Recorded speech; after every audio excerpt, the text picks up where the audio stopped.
ముద్రగడ పద్మనాభరెడ్డి జగన్మోహన్ రెడ్డి గారికి ఒక లేఖ రాశాడు.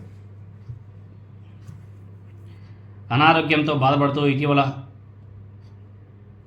చికిత్స తీసుకొని కోలుకున్న ముద్రగడ పద్మనాభం గారు తన ఆరోగ్య విషయంలో ఆరా తీసినటువంటి మాజీ ముఖ్యమంత్రి వైఎస్ జగన్మోహన్ రెడ్డి గారికి కృతజ్ఞతలు కూడా చెప్పాడు. ఎప్పటికప్పుడు కుటుంబానికి ధైర్యం నింపుతూ అండగా నిలిచినందుకు ఆయనకు రుణపడి ఉంటాము అని చెప్పేసి ఆయన లేఖలో పేర్కొనడం జరిగింది.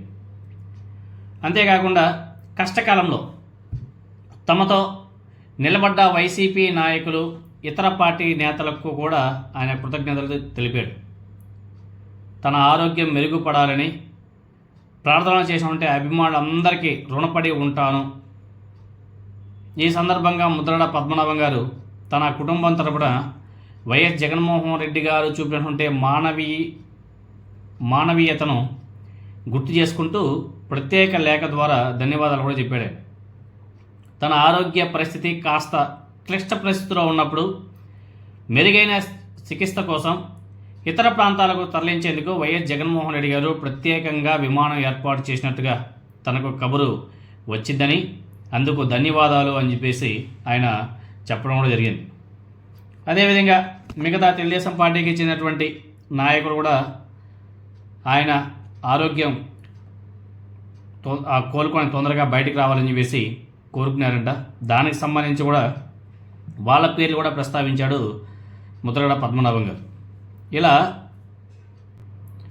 ఆయన రాసినటువంటి లేఖలో కొన్ని పాయింట్స్ చెప్పుకుందాం.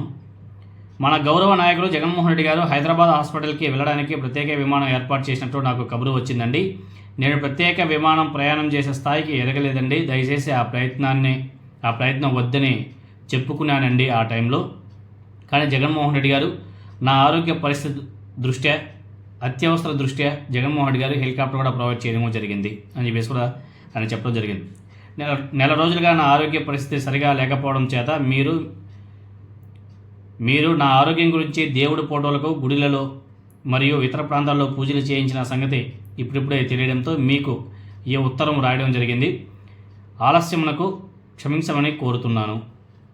అదేవిధంగా తెలుగుదేశం పార్టీ నాయకుల గురించి కూడా చాలా గొప్పగా రాశారు.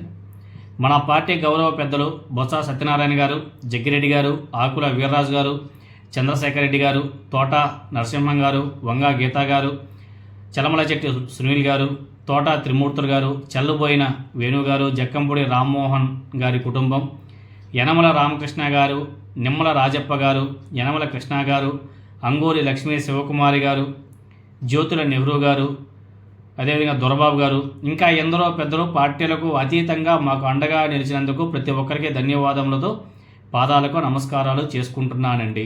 చాలా గొప్ప రాశారు. అందరిటే ఎవరైతే తన బాగోగులు కోరుకున్నారో అందరి పేర్లు కూడా చాలా స్పష్టంగా రాయడం కూడా జరిగింది.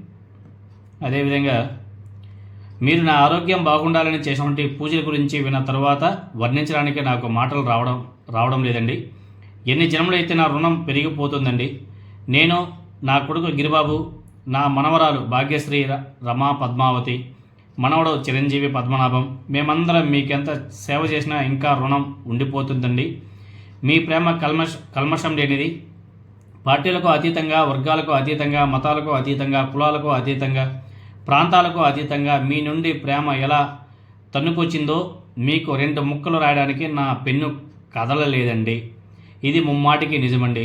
ఎప్పుడు మీకు కష్టం వచ్చినా మీకు తోడుగా మా కుటుంబం మొత్తం మీతోనే ఉంటుంది అని చెప్పేసి ఆయన చెప్పుకొచ్చాడు. అన్నిటికంటే ముందు పైన ఆయన రాసినటువంటి లేఖ, గౌరవనీయులైన నన్ను అభిమానించేవారు అందరికీ శిరస్సు వంచి మీ పాదాలకు ముద్రగడ పద్మనాభరెడ్డి నమస్కారములు తెలియజేసుకుంటున్నానండి అని చెప్పేసి మళ్ళీ కింద మీ సేవకుడు ముద్రగడ పద్మనాభరెడ్డి అని చెప్పేసి ఆయన సైన్ చేసి 26వ తేదీ 8వ నెల 2025 ఆయన లేఖ కూడా రిలీజ్ చేశారు.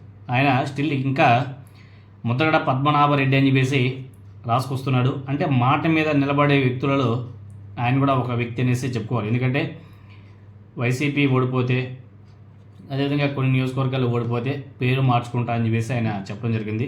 దాంట్లో భాగంగానే ఆయన ఇమ్మీడియట్లీగా ముద్రగడ పద్మనాభం పేరుని ముద్రగడ పద్మనాభరెడ్డి అని చెప్పేసి మార్చుకున్నాడు.